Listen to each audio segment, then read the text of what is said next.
퇴근길, 무인 계산대 앞에서 저는 잠시 멈춰섭니다. 예전엔 인사를 건네주던 점원이 있던 자리, 이제는 반짝이는 화면과 스캐너만이 제 앞에 놓여 있죠. 손쉽게 결제가 끝나지만 마음 한쪽에는 이상한 빈자리가 남습니다. 기계는 정확하고 빠르지만 사람의 목소리와 눈맞춤이 사라질 때 우리 일의 의미도 조금씩 달라지는 것 같다고 오늘 저는 조용히 생각해 봅니다. 여러분은 어떻게 느끼시나요? 기계가 사람을 대체한다는 말은 종종 두려움으로 들립니다. 하지만 막연한 공포로는 길이 보이지 않습니다. 우리는 이 말을 조금 더 쪼개어 볼 필요가 있습니다. 무엇이 대체되고 무엇이 보완되는지, 어떤 일은 더 안전하고 편해지고 또 어떤 일은 사라지거나 새로 태어납니다.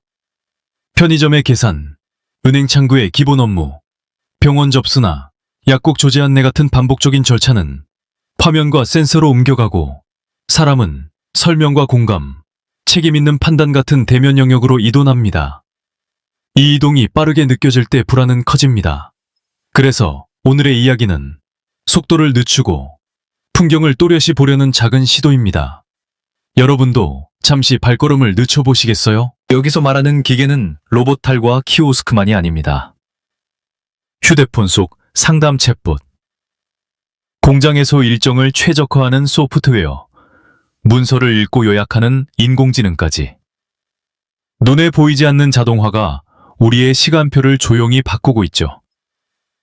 준비란 코딩을 배워야 한다는 뜻만은 아닙니다.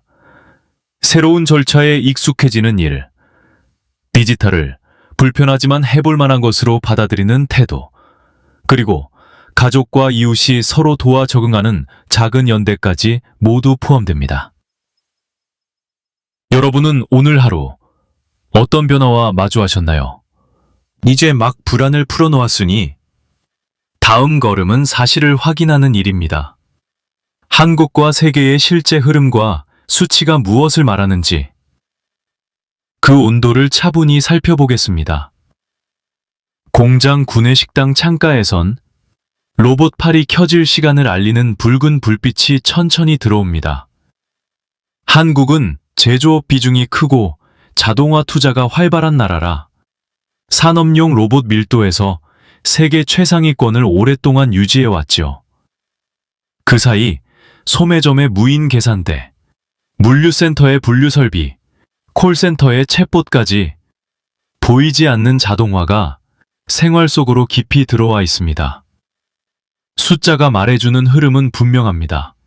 반복적이고 규칙이 뚜렷한 절차는 기계가 빠르게 맡고 사람은 설명, 판단, 관계 맺기 같은 대면 업무로 중심을 옮기고 있습니다. 여러분은 주변에서 어떤 변화가 가장 먼저 눈에 들어오셨나요? 창공 배경에는 한국 사회 인구 구조가 있습니다. 생산 연령 인구는 정점 이후 감소세로 돌아섰고 고령층 비중은 계속 올라갑니다. 이는 기업이 인력난을 호소하면서도 자동화, 디지털화를 서두르는 중요한 이유가 되었습니다. 제조업에선 자동차, 전자, 화학 라인에서 로봇과 센서가 품질과 속도를 끌어올리고 물류에선 새벽 배송과 신선식품 분류를 자동화 설비가 떠받칩니다. 금융에선 모바일 뱅킹과 비대면 창구가 기본이 되고 병원과 약국에선 접수, 수납, 조제 안내를 키오스크가 도와 대기 시간을 줄입니다. 학교, 관공서에서도 서류 발급, 민원 접수, 공지 안내에 자동화 도구가 널리 쓰이고 있습니다. 여러분은 이러한 변화를 불편으로 느끼시나요? 아니면 편리하지만 낯선 새로운 일상으로 받아들이시나요? 데이터가 보여주는 노동시장 변화도 짚어보겠습니다. 상용, 반복형 업무는 대체 압력이 높고 고객과 마주하며 문제를 해결하는 업무, 현장에서 안전을 지키거나 돌봄을 제공하는 직무는 보안 효과가 강합니다. 같은 직무라도 디지털 도구를 잘 다루는 사람과 그렇지 않은 사람의 숙련 격차가 커지는 경향도 뚜렷합니다. 대기업과 중소기업의 생산성, 임금 격차는 자동화 투자 여력의 차이로 이어지고 지역별로는 수도권과 지방의 기회 편차가 벌어지기 쉽습니다. 그래서 기계가 사람을 밀어낸다는 단순한 그림보다는 기계가 어떤 일을 가져가고 어떤 일을 남기며 어떤 일을 새로 만든다는 세분화가 필요합니다. 여러분은 자신의 일에서 사라질 일과 더 중요해질 일을 어떻게 구분하고 계신가요? 정책과 제도도 이 그림의 일부입니다. 정부는 국가 AI 전략과 디지털 전환 정책을 통해 인프라를 깔고 현장에는 스마트 공장 보급, 중소기업 자동화 지원 같은 프로그램이 이어졌습니다. 개인을 위한 평생학습, 직업훈련으로는 K-디지털 트레이닝, 국민 내일 배움 카드 등 재교육 경로가 열려 있고 고용 서비스를 통해 전직 전환을 돕는 장치도 보강되고 있습니다. 다만 제도의 문턱, 정보 접근성, 생계 걱정 같은 현실적 장벽이 남아있어 준비의 속도와 포용의 폭을 함께 살피는 지혜가 필요합니다. 지역 평생학습관, 시니어 디지털 배움터, 도서관 강좌처럼 가까운 곳의 작은 통로가 큰 변화를 만드는 경우도 적지 않습니다. 여러분은 지금 어디에서 어떤 방식으로 다음 단계에 올라설 발판을 찾고 계신가요? 정리하면 한국은 빠른 고령화와 탄탄한 제조업 기반, 높은 디지털 보급률이 겹치며 자동화의 속도도 파급력도 큰 나라입니다. 숫자는 속도를 말해주지만 해석은 사람의 몫입니다. 이제 이 흐름에 이면 어떤 원인이 어떤 결과를 만들고 왜 어떤 일자리는 사라지는 대신 더 강해지는지를 좀 더 깊이 들여다보겠습니다. 어떤 일은 기계가 대신해도 괜찮아 보이는데 어떤 일은 사람의 손길이 빠지면 금세 불안해집니다. 그 경계는 어디에서 생길까요? 조용히 들여다보면 기술의 문제라기보다 일을 어떻게 설계하느냐의 문제에서 갈라집니다. 외체와 보안의 갈림길은 대개 업무의 성격에서 시작됩니다. 규칙이 명확하고 결과가 예측 가능한 절차, 바코드 스캔, 문서 분류, 재고 집계는 자동화가 빠르게 파고듭니다. 반면 상황 판단과 관계 형성이 필요하고 책임과 신뢰가 걸린 대면 업무, 설명, 상담, 돌봄, 분쟁 조정는 사람이 중심을 잡을수록 품질이 오릅니다. 같은 장비를 들여도 어떤 회사는 기계가 사람을 밀어내게 설계하고 다른 회사는 기계가 사람을 받쳐주도록 설계합니다. 여러분은 이 구분이 피부에 와닿으시나요? 기업의 결정에는 비용과 속도의 계산이 있습니다. 인구가 빠르게 늙고 현장에서 사람이 부족해질수록 자동화의 경제성은 높아집니다. 한편 오류의 비용, 안전사고, 고객 불만, 규제 위반이 큰 환경일수록 사람의 최종 판단은 더욱 중요합니다. 그래서 현명한 설계는 기계가 반복을 막고 사람이 판단을 맡는 식으로 역할을 나눕니다. 이때 교육과 절차가 함께 바뀌지 않으면 좋은 의도도 현장에선 마찰을 낳습니다. 여러분은 주변에서 속도와 안전의 균형을 어떻게 보고 계신가요? 작게는 동매 매장에서도 선택은 갈립니다. 한 가게는 키오스크만 남겨 어르신들이 발길을 돌리게 만들고 다른 가게는 키오스크 옆에 도와드리는 직원을 배치해 대기 시간을 줄이면서도 친절을 유지합니다. 기술은 같아도 설계가 다르면 결과가 달라집니다. 전자는 대체의 길, 후자는 보완의 길입니다. 사용자 인터페이스, 글자 크기, 음성 안내, 결제 단계 수 같은 사소해 보이는 요소가 체감의 절반을 좌우합니다. 결국 기계냐, 사람이냐가 아니라 사람을 위해 기계를 어떻게 쓰느냐의 문제입니다. 여러분은 어떤 사례가 먼저 떠오르시나요? 노동시장에서는 숙련 구조가 크게 흔들립니다. 반복적 중간 숙련 업무가 줄어들면 한쪽 끝에는 설비를 다루고 데이터를 읽어내는 디지털 플롯 현장 복합 숙련이, 다른 한쪽에는 섬세한 대면 돌봄 숙련이 남습니다. 가운데가 비면 임금 격차가 벌어지기 쉽습니다. 하지만 보안형 자동화를 택하면 이야기가 달라집니다. 예를 들어 약국에서 조제 안내를 기계가 맡고 약사는 상담과 복약 지도에 집중하는 순간 직무의 가치는 오히려 올라갑니다. 같은 자동화라도 결과가 다르게 나타나는 이유입니다. 여러분은 자신의 일에서 무엇을 덜 하고 무엇을 더하게 되었나요? 대기업과 중소기업의 격차도 빼놓을 수 없습니다. 자본과 데이터. 표준어 역량을 가진 대기업은 설계의 선택지가 넓습니다. 반면 인력이 빠듯한 중소기업은 일단 돌아가게 하는 데 집중하다 보면 대체형 자동화로 기울 수 있습니다. 납품망에서 상위 기업의 요구가 디지털 표준으로 내려올 때 준비된 업체는 기회를 잡고 그렇지 못한 업체는 비용으로만 체감합니다. 지역 격차도 겹칩니다. 수도권에는 시험 교육 인프라가 몰려 있고 지방은 장비 도입 후 운영 유지 보수 인력이 부족해 멈춰서는 경우가 잦습니다. 그래서 자동화의 성과는 기술 그 자체보다 함께 달릴 생태계가 있느냐에 달려 있습니다. 여러분의 지역은 어떤가요? 세대의 시간표도 다릅니다. 40, 50대 이후에는 자녀 교육, 부모 돌봄, 주거 대출 등 삶의 의무가 겹칩니다. 재교육이 필요하다는 걸 알면서도 시간을 내고 비용을 감당하기가 쉽지 않습니다. 이때 가장 현실적인 해법은 연속적인 작은 계단입니다. 즉, 일터에서 쓰는 장비와 연결된 초단기 모듈, 근무 시간 중 분저형 학습, 현재 업무에 곧바로 적응해 성과를 확인하는 구조가 효과적입니다. 한 번의 큰 자격증보다 오늘 배우고 내일 써보는 경험이 더 강한 동기를 만듭니다. 여러분은 어떤 방식의 배움이라면 해볼만 하다고 느끼시나요? 또 하나 중요한 것은 중장년의 경험이 데이터로 다시 일터를 바꿀 수 있다는 사실입니다. 오래 축적된 문제 감지 감각, 고객의 미세한 신호를 읽는 눈, 안전수칙의 맥락 같은 암묵지는 기계가 쉽게 모방하지 못합니다.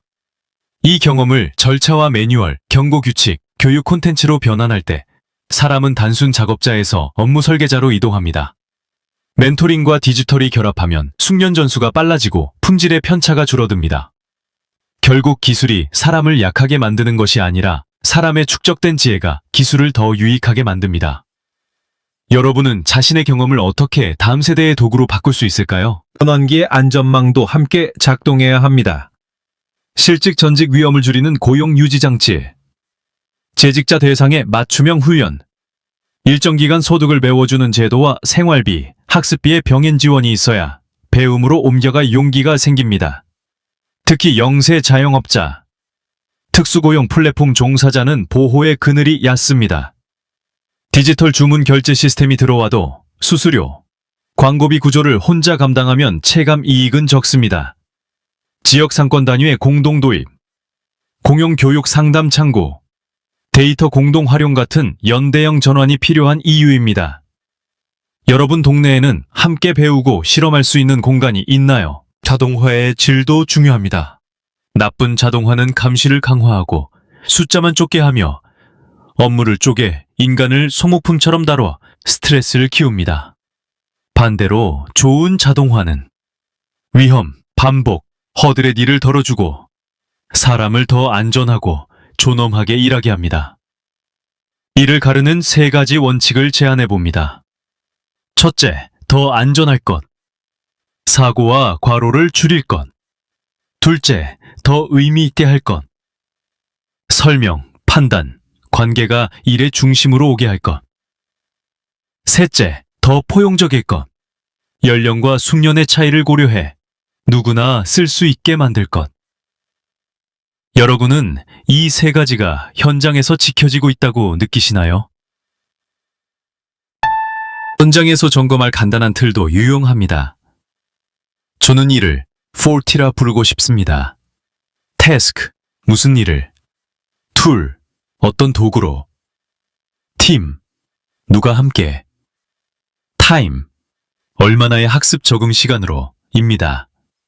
같은 자동화라도 태스크를 다시 나누고 툴을 사용성 높게 고르고 팀의 멘토 서포터를 포함하고 타임의 학습을 공식 일정으로 넣으면 결과가 달라집니다. 사람을 바꿀 것이 아니라 일과 도구를 사람에게 맞출 것. 그것이 한국적 현실에서 가능한 길입니다. 여러분 일터에 4T를 대입해 본다면 어디부터 손댈 수 있을까요? 이처럼 대체와 보완의 갈림길은 기술이 아니라 선택과 설계에서 갈립니다. 갈등을 줄이고 품질을 높이는 길은 생각보다 가까이에 있습니다. 이제 이 변화가 우리의 하루에 구체적으로 어떻게 닿는지, 약국과 은행, 공장과 마트, 가정과 동네에서 중장년의 일과 마음은 어떻게 달라지는지 차분히 살펴보겠습니다. 동네 약국의 키오스크 앞에서 부모님의 손이 잠깐 멈춥니다. 화면의 글자는 작고 단계는 많아 보입니다. 옆에서 약사가 필요하시면 도와드릴게요 라고 조용히 말하자 표정이 조금 풀립니다. 익숙하지 않은 절차는 누구에게나 장벽이 됩니다. 하지만 장벽은 방법을 알면 낮아집니다. 여러분은 이런 순간을 얼마나 자주 겪고 계신가요? 일상에서 먼저 시도할 수 있는 작고 구체적인 방법이 있습니다. 휴대전화의 글자 크기와 대비를 키우고 간편결제 지문 인증을 설정해 입력 단계를 줄입니다. 자주 가는 병원, 약국, 은행의 절차를 한 장 메모로 정리해 지갑에 넣어두면 낯선 화면 앞에서도 마음이 가라앉습니다. 다음 방문 시간을 한가한 오후로 잡고 직원 도움 요청 버튼이 어디 있는지 먼저 찾아두는 것만으로도 체감이 달라집니다. 가족과는 집에서 연습 주문과 환불 시나리오를 미리 해보세요. 작은 성공 경험이 불안을 빠르게 덜어줍니다. 여러분이라면 어디부터 시도해 보시겠나요? 재무 습관도 함께 손봐야 합니다. 무인 계산대 중심 상점이 늘어날수록 카드 모바일 결제 비중이 커집니다. 가계부 앱이나 종이 가계부 중 한 가지를 고정해 주간 월간 지출 흐름을 확인하고 현금만 받는 가게와 키오스크 전용 가게를 구분해 결제 수단을 미리 정해두면 당황을 줄일 수 있습니다. 특히 자영업을 하시는 분들은 수수료, 포인트, 환불 규정을 한 번에 비교해서 우리 가게에 맞는 결제 방식을 고르는 것이 중요합니다. 동네 상인회와 함께 공동 도입, 공동 교육을 하면 협상력과 적응 속도가 함께 올라갑니다. 여러분, 동네에는 어떤 선택지가 보이시나요? 일터에서의 대비는 더 섬세해야 합니다. 40, 50대의 시간표에는 자녀 교육, 대출, 부모 돌봄이 얽혀 있습니다. 그래서 큰 도약보다 작은 계단이 현실적입니다. 현재 업무와 바로 연결되는 초단기 모듈, 예를 들어 새 장비의 핵심 기능 3가지만 배우는 2시간 교육부터 시작해보세요. 동료와 버디를 맺어 서로 스크린샷과 메모를 공유하고 현장에 맞는 체크리스트를 함께 만듭니다. 이렇게 만들어진 체크리스트는 팀의 표준이 되어 신규 직원 교육에도 쓰입니다. 여러분은 어떤 역할이 더 잘 맞으시나요? 새 도구를 먼저 시험해보는 타일럿, 절차를 글로 정리하는 기록자, 혹은 새로운 동료를 돕는 멘토? 직무를 다시 설계하는 시도도 필요합니다. 고객과의 설명, 상담이 강점인 분은 대면 업무의 비중을 늘리고 자동화된 시스템에서 빠져나오는 예외, 문제 해결을 맡을 수 있습니다. 현장 안전 감각이 뛰어난 분은 경고 규칙과 점검 루틴을 디지털 시스템에 반영하는 업무 설계자가 될 수 있습니다. 반대로 컴퓨터 조작이 익숙한 분은 데이터 대시보드를 관리하며 팀의 의사결정을 돕는 역할이 어울립니다. 중요한 것은 기계와 경쟁하는 사람이 아니라 기계를 잘 쓰게 하는 사람으로 자리를 옮기는 것입니다. 여러분의 강점은 어디에 있나요? 마음의 체력도 잊지 말아야 합니다. 변화는 피로를 부릅니다. 하루 10분 변화가 만든 불평과 작지만 고마운 점을 함께 적어보세요. 오늘은 키오스크에서 영수증 문자 받기까지 성공. 같은 문장 하나가 다음 시도의 동력이 됩니다. 지역 평생학습관 도서관 주민센터의 디지털 기초강좌는 문턱이 낮고 같은 속도로 배우는 동료가 생긴다는 장점이 있습니다. 배우는 속도가 다르면 어때요? 중요한 건 멈추지 않는 일입니다. 여러분은 누구와 함께 배우고 싶으신가요? 이렇게 하루의 풍경에서 출발해 가정과 일터, 지역으로 대비의 원을 넓혀갈 때 속도와 포용의 균형이 비로소 눈에 들어옵니다. 다음으로 우리는 이 균형 위에서 한국이 어떤 큰 그림을 선택할지, 그리고 그 안에서 우리가 지킬 인간다운 일의 의미를 조용히 정리해 보겠습니다. 겨울 저녁, 김이 오르는 국을 앞에 두고 우리는 조용히 하루를 정리합니다. 화면과 센서가 늘어난 풍경 속에서도 누군가의 안부를 묻는 목소리는 여전히 따뜻합니다. 기술의 속도와 사람의 속도 사이에서 우리는 어떻게 균형을 잡아야 할까요? 오늘 함께 걸어온 길을 짧게 정리해 봅니다. 기계는 반복을 덜어주고 사람은 판단과 설명, 관계를 맡을 때 일이 더 안전하고 품질도 올라갑니다. 대체와 보완의 갈림길은 기술이 아니라 설계에서 갈라졌고, 작은 계단식 학습과 현장 중심의 재설계가 가장 실용적이었습니다. 저는 4T, 태스크 툴, 팀 타임의 틀로 일과 도구를 사람에게 맞추는 길을 제안드렸죠. 여러분은 이 네 가지 중 어디부터 손대고 싶으신가요? 중장년의 삶에는 시간, 재정, 볼봄의 무게가 함께 놓여 있습니다. 그래서 준비는 거창한 결심이 아니라 내일 바로 해보는 한 가지 변화에서 시작됩니다. 휴대전화 글자를 키우고 자주 쓰는 절차를 한 장 메모로 정리하고 동료와 버디를 맺어 스크린샷과 체크리스트를 나누는 일 말입니다. 지역 평생학습관과 부소관에서 또래와 같은 속도로 배우면 마음의 체력도 회복됩니다. 여러분은 오늘 어디에서 작은 성공을 만들 수 있을까요? 자동화의 기준도 분명했으면 합니다. 더 안전할 것, 더 의미 있게 할 것, 더 포용적일 것. 이 세 가지는 우리와 다음 세대를 함께 지켜줄 최소한의 약속입니다. 정책과 제도는 문턱을 낮추고 기업은 설계를 바꾸며 우리는 서로의 배움을 지지하는 이웃이 됩니다. 기술이 우리를 앞질러 달릴 때도 사람답게 일하고 사람답게 살아가려는 마음만은 뒤처지지 않도록요. 여러분은 이 약속을 가족 동료와 어떻게 나누고 싶으신가요? 이제 식탁의 김이 조금 가라앉듯 마음의 불안도 잦아들었으면 합니다. 빠른 변화 속에서도 오늘의 한 걸음을 내딛는 우리가 내일의 일을 더 단단하게 만들 수 있습니다. 천천히, 그러나 꾸준히 이 길을 함께 걸어가면 좋겠습니다. 오늘 방송이 도움이 되셨다면 가까운 분과 조용히 나눠주세요. 여러분의 경험과 생각을 댓글로 들려주시면 다음 방송에 반영하겠습니다. 크롬에 듣고 싶은 주제가 있다면 편하게 한 줄 남겨주세요.